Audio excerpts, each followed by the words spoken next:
من الشيطان الرجيم. السلام عليكم ورحمة الله وبركاته.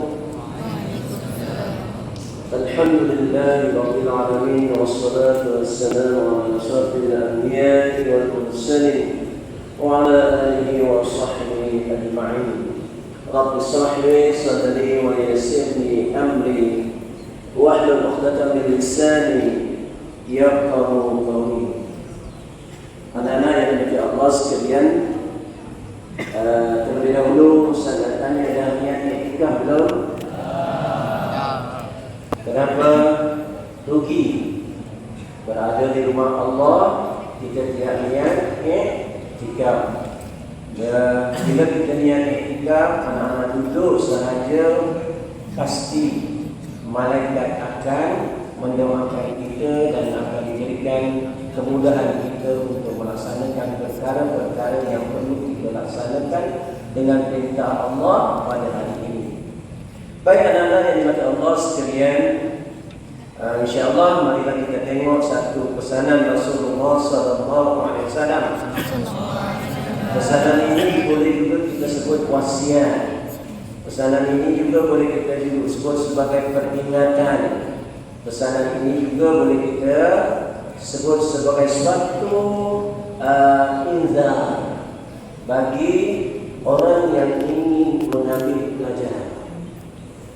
Ya, anak-anak kena faham betul-betul, kita kena ambil pelajaran daripada apa yang ditinggalkan oleh Rasulullah sallallahu alaihi wasallam. Baik, sebelum kita baca ni, terlebih dahulu marilah sama-sama kita memulakan majlis kita dengan membaca umul kitab. Untuk pertama sekali kita baca para umul kitab ini, iaitu Fatihah. Kita sedekahkan kepada pertama sekali junjungan besar Nabi Muhammad sallallahu alaihi wasallam, kerana ia berkorban menggadaikan nyawa dia untuk kita selamat di dunia dan selamat akhirat. Yang kedua juga kepada para sahabat Rasulullah SAW yang telah menyebarkan agamanya hingga sampai kepada kita hari ini di tanah Melayu. Yang ketiganya para tabi'in yang menyimak, meneliti, yang memastikan apa kehendak perintah yang ditinggalkan oleh Rasulullah itu yang akan menyebabkan kita boleh jadikan dia sebagai panduan yang berkesan untuk kita. Seterusnya kepada semua alim ulama, seterusnya kepada kedua ibu bapa kita, guru-guru kita, dan juga kepada khususnya pengarang kita. Al-Fatihah.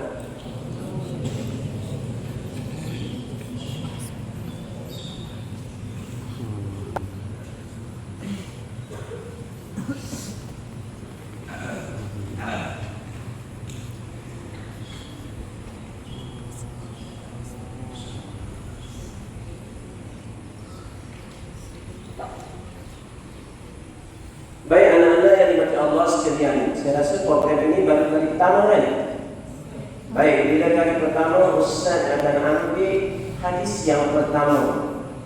Walaupun anak-anak biasa dengar hadis ini, pastilah bila kali pertama dengar, kita tetap ingin mendengar apa juga pesanan Rasulullah SAW, pasti kita akan dapat.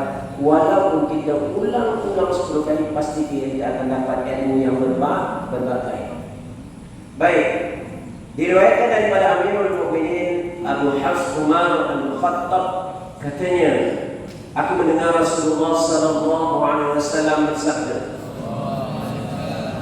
innamal a'malu binniyat wa innama likulli imrin ma nawa, faman kanat hijratuhu ila Allah wa rasulih وهجرته إلى الله ورسوله ومن كانت هجرته للدنيا يصيبها أو امرأة ينكحها فهجرته إلى ما هاجر عليه. رواه إمام المحدثين أبو عبد الله محمد بن إسماعيل بن إبراهيم بن مغيرة Ibnu Barhizbah Al-Bukhari wa Abu Husain Muslim Ibn Hujjaj Ibn Muslim Al-Qusairi Al-Nazaiburi fi sahihima al-ladaini huma asahul kitab al-musannifah. Baik anak-anak yang dimuliakan Allah sekalian, hadis ini memberi makna sesungguhnya segala amal itu bergantung pada niat, dan setiap seorang itu berdasarkan apa yang diniatkannya. Siapa yang hijrahnya kepada Allah dan Rasulnya, maka hijrahnya kepada Allah dan Rasulnya. Siapa yang hijrahnya untuk dunia, dia akan memperolehinya, atau untuk wanita, dia akan dapat mengawininya, maka hijrahnya kepada apa yang dia hijrahkan. Hadis ini kalau kita lihat ya, diriwayatkan oleh dua ulama hadis yang terkenal. Tahapnya kalau dua orang ulama hadis ini bersepakat meriwayatkan satu hadis, maka hadis itu hadis yang paling tinggi kedudukannya dalam susunan hadis-hadis Rasulullah sallallahu alaihi wasallam, kerana martabat, kehebatan dan ketelitian yang dilaksanakan oleh dua orang ulama hadis ini, yaitu Bukhari dan Muslim. Baik anak-anak yang dimuliakan Allah sekalian, mereka ni kalau kita tengok Imam Bukhari ya dan Imam Muslim, dua-dua berada kalau ikut di sini dilaqabkan atau dinisbahkan kepada tempat dia lahir.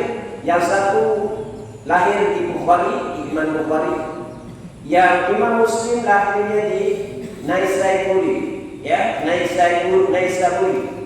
Ya, semuanya di daerah Asia Tengah atas. Baik anak-anak yang dimuliakan Allah sekalian, Syekh Imam Nawawi ya memulakan hadis ini pada awal sebab apa? Sebab apa dibagikan innamal a'malu binniyat ini dengan hadis yang pertama? Sebab hadis ini menepati satu partikel daripada agama Allah Subhanahu wa taala. Satu partikel agama ada pada hadis ini. Maksudnya kalau kamu nak ambil satu partikel, kamu boleh beramal satu partikel agama, dia ada dalam hadis ini, ya. Di mana kalau kita tengok, ia juga membimbing untuk pelajar akan menghadirkan niat beribadah semasa proses pembelajaran ilmu. Tuan anak-anak yang dimuliakan Allah sekalian, kena faham satu lagi perkara. Niat ini dia akan membezakan adat dengan ibadat. Kena faham ya? Kalau kamu buat sesuatu perkara berdasarkan kebiasaan, dia jadi adat. Tapi bila mana buat sesuatu berdasarkan kepada niat, dia jadi ibadat. Ya, itu sebabnya Ustaz tanya awal-awal tadi, bila mana kita masuk dalam masjid, kita niatkan iktikaf. Di sana kalau kita tengok ya, di atas pintu tu Allahumma firli dunubi waftah li abwaba fadlik. Berapa kalikah anak-anak baca benda itu suatu keluar ataupun satu, ataupun terlampau biasa. Terlampau biasa sampaikan bila masuk ke dalam rumah Allah, dia tak rasa ini rumah Allah. Maka kerugian kita dapat. Kerana sepatutnya bila masuk rumah Allah Subhanahu wa taala, kita dapat meraih apa yang Allah janjikan kepada kita. Tapi bila mana kita jadikan dia sebagai anak biasa, keluar masuk ikut dan, maka dia jadi satu perkara yang amat merugikan kita. Kerana apa? Kerana kita tidak dapat satu nama dia yang disebut sebagai pertolongan Allah Subhanahu wa taala dan rahmat Allah Subhanahu wa taala. Jadi jelas di sini anak-anak yang dimuliakan Allah sekalian, perkara-perkara yang disebut oleh hadis ini antara yang tersirat dan tersurat. Baik anak-anak yang dimuliakan Allah sekalian, Okey. Ada sedikit lagi kita tengok kepentingan hadis ini. Berdasarkan riwayat daripada Abdurrahman bin Mahdi radhiyallahu anhu, seorang guru para muhaddisin berkata, sewajarnya bagi siapa yang mengarang sebuah kitab agar memulakan dengan hadis ini sebagai peringatan kepada pelajar supaya membetulkan niat. Jadi anak-anak yang dirahmati Allah sekalian, pagi ini juga cuba kita set, kita cek pagi ini, anak-anak bangun pagi tadi apa niat? Okey, bangun pagi ini kena niat. Bangun tu yang pertama sekali kena syukur kepada Allah Subhanahu wa taala. Kenapa kita perlu bersyukur? Sebab tidur adalah mati. Tidur adalah mati, maksudnya kita belajar mati. Dan nyawa itu keluar dari badan kita. Nyawa kita keluar dari badan kita. Allah tentukan di mana letaknya. Bila nyawa itu keluar, dengan izin Allah Subhanahu wa taala juga Allah izinkan nyawa itu masuk ke dalam diri kita waktu Allah kehendaki. Sebab itu ada orang terjatuh waktu pukul 3, ada orang terjatuh pukul 2, waktu ada orang terjatuh pukul 5, ada orang terjatuh pukul 5.30. Dia berdasarkan kepada niat seorang itu sewaktu nak tidur tadi. Kalau dia niat waktu nak tidur, aku nak bangun awal untuk study di sebelum waktu subuh, maka dia niatkan bangun awal di waktu pagi untuk study. Di waktu hening ini dia study, kemudian sebelum study dia bangun itu dia ucap alhamdulillah ahyana ba'dama amatana. Macam tak hafal lagi. Ya. Ini niat mata pagi. Masa niat pagi bangun tu bersyukur kepada Allah. Kerana Allah bangunkan kita balik. Baik anak-anak, ini cara hidup Islam. Bangun pagi, niatkan, pastikan kita teringat balik apa yang ditentukan oleh Allah. Kita syukur. Pagi tadi hujan tak? Okey, pagi tadi hujan. Ini hujan sebagai seorang Muslim, tengok macam mana? Okey, antara kita terjemahkan, ya Allah, timpakanlah kepadaku hujan yang bermanfaat. Maksudnya, setiap orang mukmin bila dia sedar apa yang dia buat, dia akan kaitkan setiap perkara itu dengan rahmat Allah. Kaitkan dengan Allah. Ini manusia berakidah. Kalau manusia tak berakidah, dia akan jadi ibadat. Dia ada. Dia tengok, oh hujan. Oh hujan. Oh susah ni. Apa dah baca basah-basah terus sekali dia fikir begitu. Tapi bagi seorang mukmin, bila mana dia tengok hujan, dia kait dengan Allah Subhanahu wa taala, sebab kita ada pegangan. Siapa turunkan hujan? Kalau dimarah hujan, dimarah siapa? Dimarah Allah Subhanahu wa taala. Jadi jelas kehidupan kita adalah kehidupan yang bersyariat. Begitu. Al-Khattabi meriwayatkan perkara ini daripada Imam secara mutlak. Ya, maksudnya ulama-ulama ini dia dapat secara talaki. Talaki maksudnya apa? Talaki maksudnya kita dengar daripada orang itu secara berdepan. Imam baca, kita semak, kita hafal, imam semak. Maksudnya baca secara berdepan. Ini para imam-imam dahulu dia dapat secara berdepan. Al-Bukhari menyebut hadis ini pada 7 tempat dalam kitabnya Sahih Bukhari. Ya, dia ulang-ulang balik pada 7 tempat. Kenapa 7? Kenapa diulang? Sebab kaedah belajar dia kena ulang. Jangan merasakan diri dia pandai, dia kata aku dah dengar dah, tak nak diulang. itu maksudnya sombong dengan ilmu. Sombong dengan ilmu, dia tak layak masuk surga Allah Subhanahu wa taala. Dia tak layak untuk berada dalam rahmat Allah Subhanahu wa taala. Baik, ada 3 minit lagi. Baik, Syekh Imam Al-Alim Al-Muhyiddin, ini siapa? Imam Nawawi, ya, menyatakan ketika menguraikan hadis ini dalam kitabnya Syarah Sahih Muslim, umat Islam bersepakat ijma' berhubung agungnya kedudukan hadis ini, banyak faedah dan kebenarannya. Dan Imam Syekh Imam Nawawi, ini tadi Imam Syafi'i, Imam Muhyiddin, Imam Syafi'i, Al-Syekh Imam An-Nawawi dan para ulama lain berkata ya hadis ini adalah 1/3 daripada Islam. Ini yang Ustaz sebutkan. Al-Syafi'i berkata hadis ini digunakan dalam 7 bab daripada bab-bab fiqh.